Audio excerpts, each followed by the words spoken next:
Well, it's June, so you know what that means. Rainbows! No, I'm kidding. This video has nothing to do with Pride Month, but I do want to talk about rainbows. That's why I've got this sweet cloud shirt on.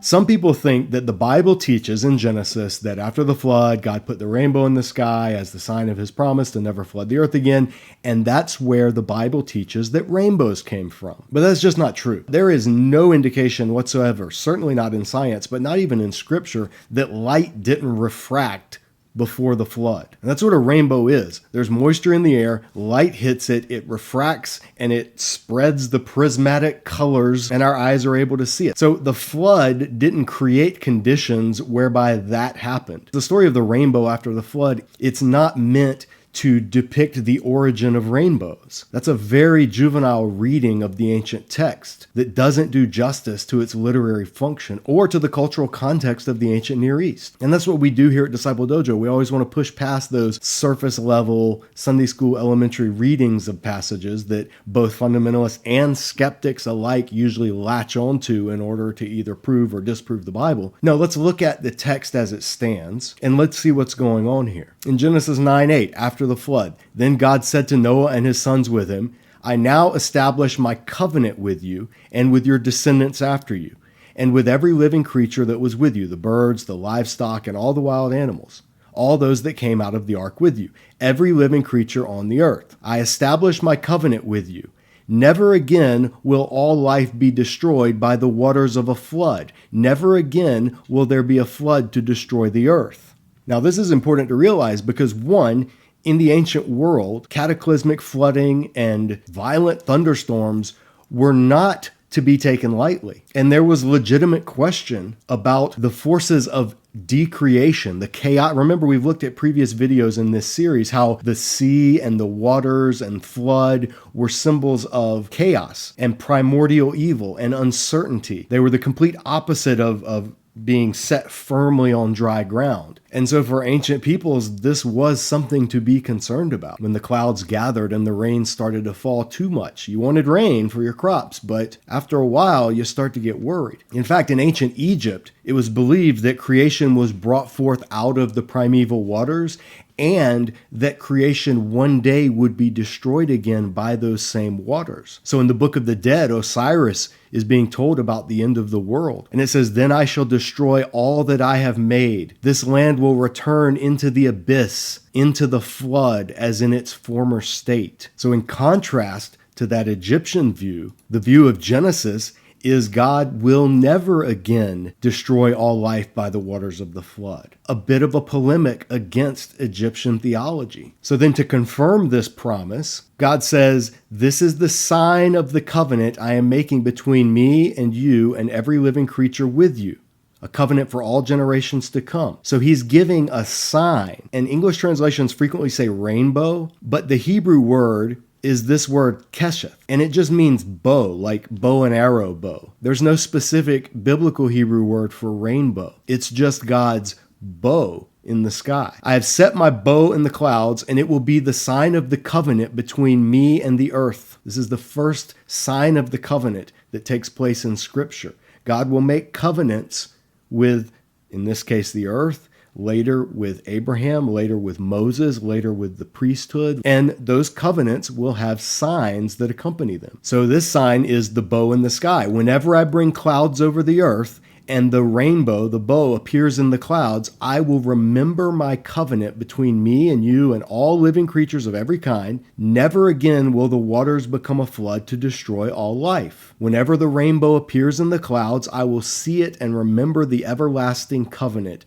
between God and all living creatures of every kind on the earth. So God said to Noah, this is the sign of the covenant I have established between me and all life on the earth. It's not like there weren't rainbows before this. It's not the origin of refracted light. Rather, this is the sign of the covenant. Tremper Longman notes, the Noahic covenant sign was the rainbow. The Abrahamic covenants was circumcision. The Mosaic covenant sign was the Sabbath. And then in the Theological Dictionary of the Old Testament, in the entry on Berith, covenant, Moshe Weinfeld says, the Sabbath, the rainbow, and circumcision are in fact the three great covenants established by God at the three critical stages of the history of mankind. The creation, that's the Sabbath, the reestablishment of mankind after the flood, that's the rainbow, and the birth of the Hebrew nation. That's the covenant of circumcision. And these are signs of the covenant, but they aren't the only signs in the Bible. There are a number of times that we see a sign, oath, being given.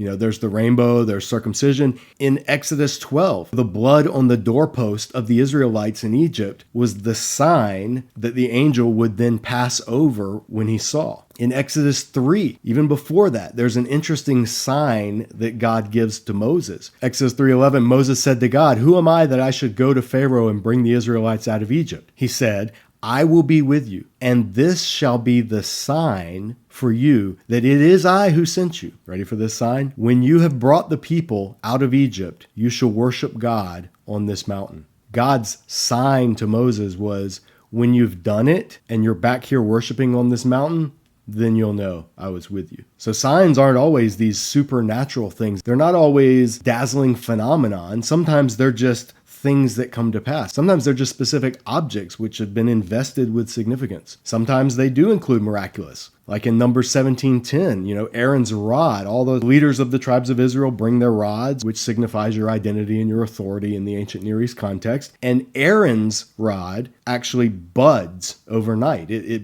sprouts. And it was put in the Ark of the Covenant, and it was kept there as a perpetual sign of the Aaronic priesthood. There's another interesting sign in Isaiah 19, verse 20, in this depiction of basically the enemies of God's peoples, the pagan Gentiles, personified specifically by Egypt and Assyria. Isaiah has a vision of them coming to faith in Yahweh, of them worshiping Yahweh, of them becoming one with God's people, Israel. And when this happens, Isaiah says, in Egypt, an altar to Yahweh will be built. A monument to the Lord will be built, and this will be a sign. In another prophetic passage, Isaiah 55:13, the sign that God has acted in this eschatological restoration is the growth of the pine and the myrtle trees in a place where they would not be expected. And then most interesting among how the prophets use this term sign, in Ezekiel 14:8, God's talking about Israelites who basically apostatize, who commit idolatry, who turn away, but then try to get a word of the Lord. They treat God basically like going to somebody to tell your fortune. Ezekiel 14:7, God says, "For any of those of the house of Israel, or the aliens who reside in Israel, who separate themselves from me, taking their idols into their hearts and placing their iniquity as a stumbling block before them, and yet come to a prophet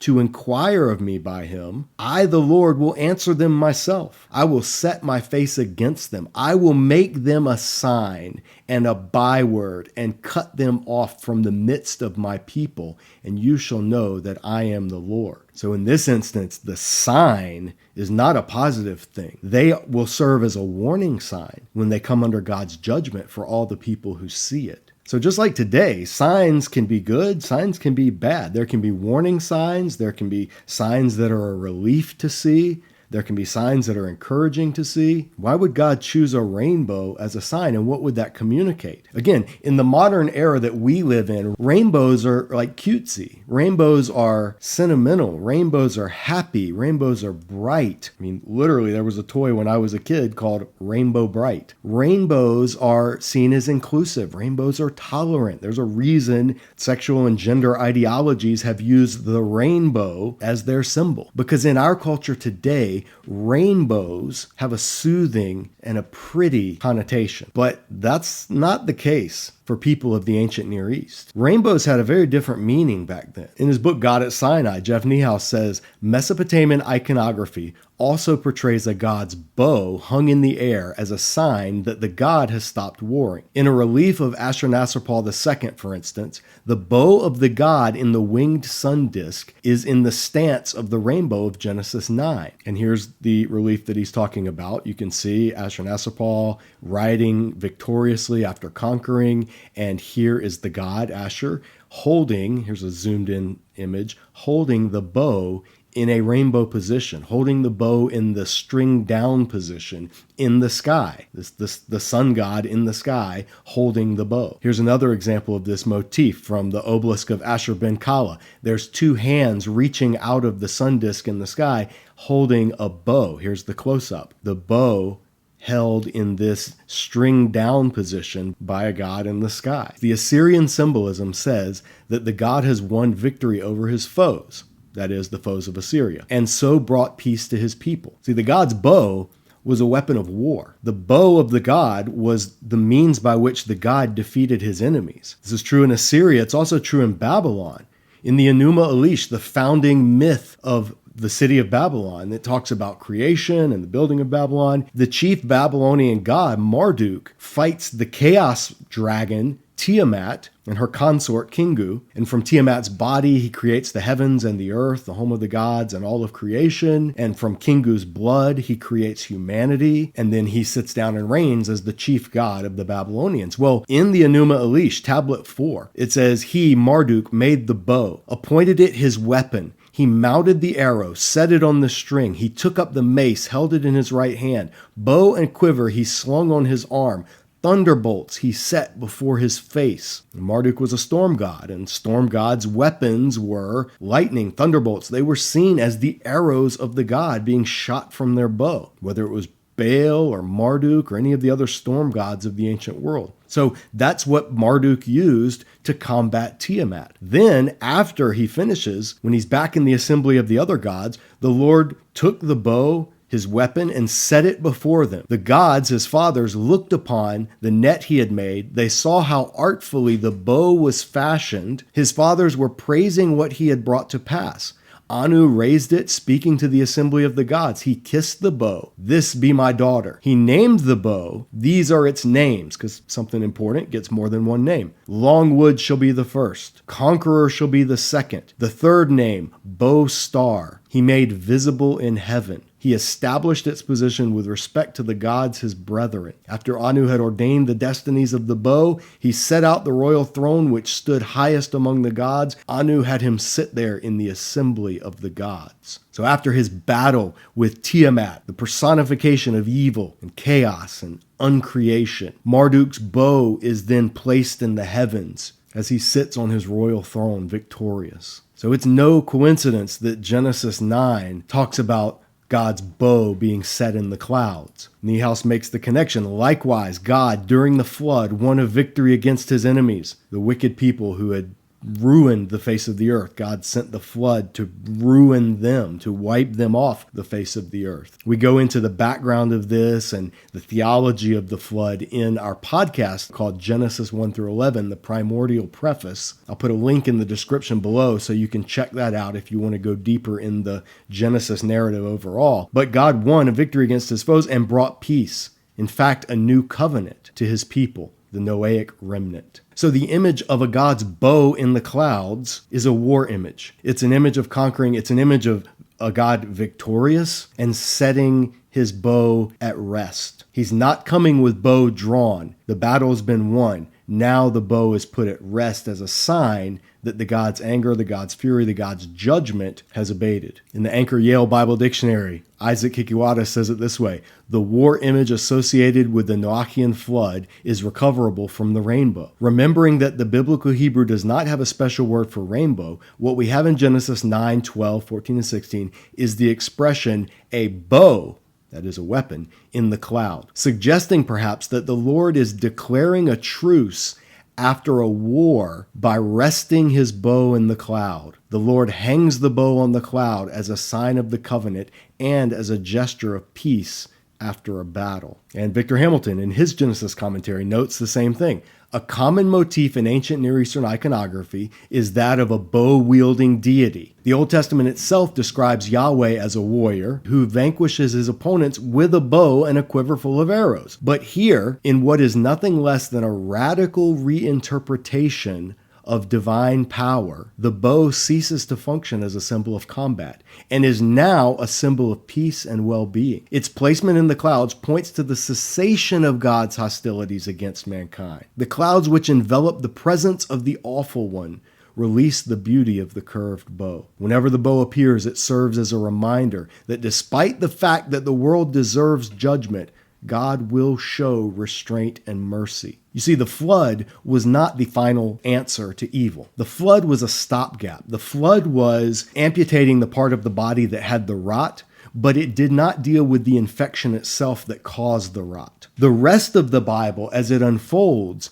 tells the story of how God's going to deal with that. How God's going to deal with the root issue, which is sin and human wickedness, that the flood was only a major symptom of. But what God is telling humanity is, this is not the end game. Wiping out wicked humanity completely is not my desire, unlike, say, the gods of Egypt. Rather, my desire is to actually do something that transforms humanity from the inside out. And for that, you're going to have to read the whole rest of the Bible and see how the grand meta-narrative unfolds. But when you think about it, the rainbow provides profound symbolism in its cultural context. When thunder was crashing, when rain was pouring, when the ground was soggy, when the crops were being destroyed or the soil was being eroded, when things seemed uncertain and people wondered, is this the end? Is this when the gods are going to decreate creation? Those rays of sun peeking through the clouds, creating the rainbow in the sky, has incredible significance to the people of God. It's letting them know, my bow is not drawn, it's resting. I'm not coming in war, I'm coming in peace. So what we have here, just like with so many other aspects of the Bible, is God using something that has significant cultural baggage already, significant meaning for people in the ancient Near East, and instilling it with a different meaning, appropriating it, as we might say today. He did it with circumcision. Israelites weren't the only ones that practiced circumcision. Everybody practiced circumcision. But they all did it as a rite of manhood. They all did it to mark the transition from a boy to a man. God took that and said, no, that's not what it's going to be for you. Circumcision for you will be done before the child is even old enough to remember it, because it is going to be a sign of covenant identity. Why did God choose circumcision? Why such a weird and even painful image would God use as his covenant sign? Well, that's for another video. But the overall point is that it's nothing new for God to instill new meaning into something that already has widespread significance. Because God speaks into cultures, not into a vacuum. And he speaks in words and he uses images that aren't completely alien. But like he does with concepts of, let's say, Leviathan, the chaos monster, idols in temples, any of these other themes that we've looked at here in this series on Disciple Dojo, God speaks in language that his people can understand. And he uses signs and symbols and concepts that are in some ways familiar to portray truths that are very much different than how they're commonly understood. And so the rainbow is just another example of God doing just that. In his Bible Speaks Today volume on Genesis 1 through 11, David Atkinson sums it up this way. There can be few sights more moving and powerful than the dazzling brightness of a full rainbow set against the threatening blackness of the thunderclouds. The Hebrew term used to describe the rainbow in Genesis 9 is the term normally used for the bow of a warrior. How pointed, then, is this particular sign from God at this particular time? The hostility is over. God hangs up his bow. The covenant is nothing man-made. In its spectral beauty, it tells us only of the Creator, and that the light of his beauty shines through even the remainders of his watery judgment. The weapon of war itself is transformed into a delight. And in this way, the rainbow actually makes me think of the cross. You know, the cross, crucifixion, that was a Roman sign.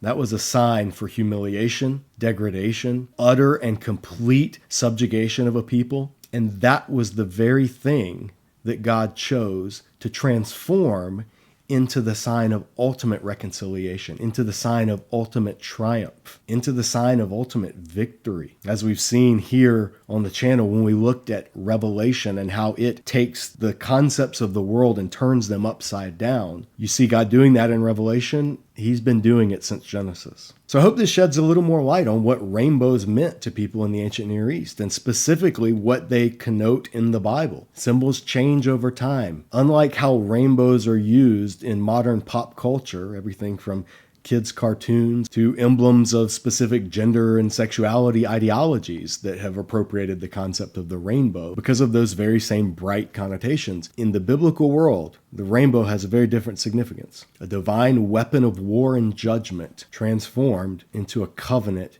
pointing towards salvation and deliverance. Be sure to check out the rest of the videos in this series here at Disciple Dojo, where we unpack these themes and concepts from the ancient Near East that help you better understand the Bible. And if you appreciate and enjoy these videos, just know that this ministry is entirely donor funded. And we can only do what we do here on the channel because of those of you who give to Disciple Dojo every month. So I'd encourage you, if you like what we're doing, in-depth biblical teaching, study Bible reviews, even ridiculous superhero seminary videos that we put out, if you want all this stuff to continue, consider becoming a monthly dojo donor. You can give us $5 a month. You can give us $5,000 a month. But just know that every dollar you give goes to helping us equip, engage, and empower God's people. And if you're not in a position financially where you can give, the best way you can give here on YouTube is to click the like button, click the subscribe button, click the notifications icon, leave a comment, interact with the page, share the videos on social media.